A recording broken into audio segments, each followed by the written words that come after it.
The writing was on the wall when Dave Houghton was appointed coach of the Chevrons, Zimbabwe's national cricket team, almost 2 months ago. His appointment comes after an embarrassing defeat to Afghanistan in an ODI and T20 home series. The impact of the former national team captain has been immediate, as Zimbabwe registered their first ODI and T20 series wins over Bangladesh in almost 10 years. Dave Houghton spoke to me earlier about the change in attitude in the dressing room and its impact on the pitch. Yeah, I mean, it's been a long time since the first one, that's for sure. You know, I think I started off player coach and then took on the coaching role around about 96 up to about 2000. So, and since then I've been pretty much coaching county cricket in England, with the odd trip back to Zimbabwe. So this came as a bit of a shot out the blue. I was really sort of looking forward to retirement actually, and I was going to put the feet up and watch the grandkids play for a while.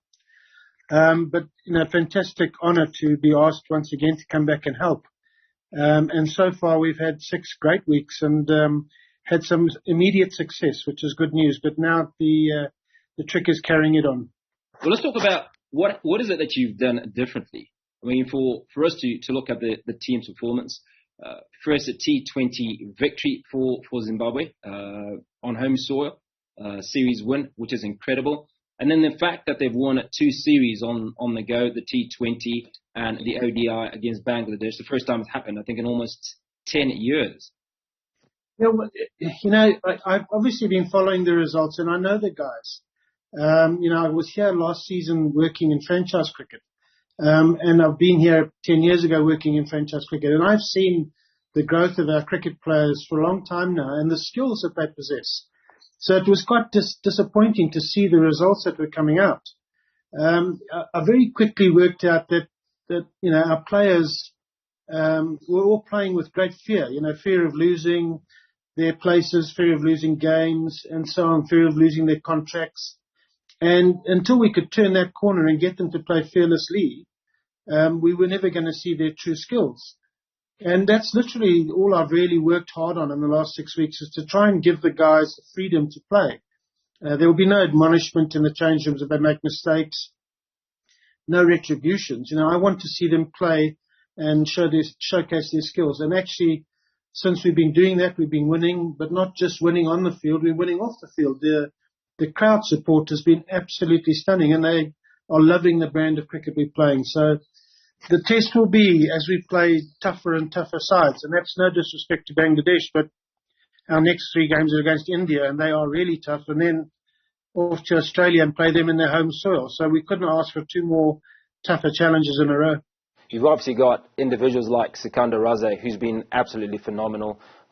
2 centuries on the trot. Regis Jakava seemingly having found himself with his 2nd century. So you have a few guys that are nearing retirement in the next couple of years, but you've also got a bunch of youngsters in the side. How does that work when you prepare for sides like India, Australia, and then obviously the T20 World Cup coming up in October? Well, I think most sides, you know, would want to have a blend of experience and youth in their team. And that's pretty much what we've got. What we have, unfortunately, suffered from a bit in the last 4 or 5 weeks is a number of mounting injuries we've had. But if you look at the positive side of that, that means we can play more youngsters, give them more exposure and more experience. As yet, the youngsters haven't really hit the ground running and won us games, but they've had little contributions along the way, which have been telling. And then when you throw in the fact that our senior players are now stepping up pretty well, our bowling unit's been good. And as you say, Raza's in the form of his life. And then to get hundreds from Innocent Kaya and from Reggie, you know, we're starting to put together some nice senior players, and we've got a really good king of youngsters.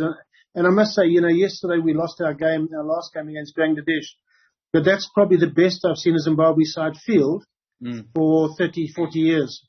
Interesting, because I was going to talk about the fielding and the fact that fielding has been one of those things that's let Zimbabwean teams down in the past. So what have you done correctly in that regard? And also, we cannot complete the conversation without talking about Lance Klusener, who's the batting coach. Yeah, you know, let's start with the first part about that with Lance. I mean, Lance has done a magnificent job, but we mustn't also detract from the fact the local coaches have been brilliant as well. You know, so Stewie and Shep and Papa doing the bowling bowling side of things as well, plus all the guys in the backroom staff. You know, the combination of the staff has been very good. I guess on the fielding side, you know, I'm going back to my time as a player. It's the same thing day in, day out. But what you can do is have a great deal of fun with your fielding practices. And so that's what I've tried again to do here. So I've curtailed the number of times we practice because the Zimbabwean lads who just have been brought up with a diet of being in the nets for 4 hours every single day of their lives. And eventually you just bring about mediocrity. So we've curtailed the amount of practicing we do, and we have specifically dedicated days to fielding only, where we have a great deal of fun. And now again, a bit like the batting and bowling, you're starting to see the true skills come out because people are enjoying what they're doing.